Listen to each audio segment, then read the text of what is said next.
you guys. Okay, so we planted all this, like the celery and all these carrots, and oh yeah, and here is a big beet. Look how thick it is. All this we just started them from the celery end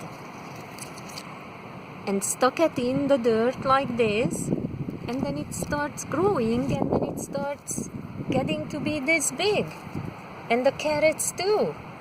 So like we have one here, that's not that one, that's not growing that much, but most of them, they start growing like crazy.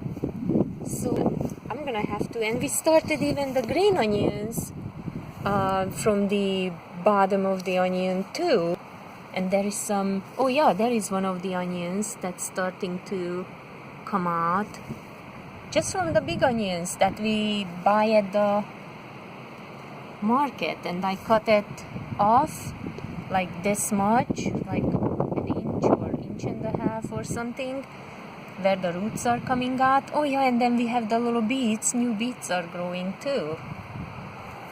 Oh yeah, and I even did the cabbage, just, you know, cut the end of it and Papa stuck it in there, and now that's growing too. And look at all the carrots are doing very good. We have lots of carrot greens, so I have to make something with it. Okay, love you guys. You guys are the best. Happy gardening.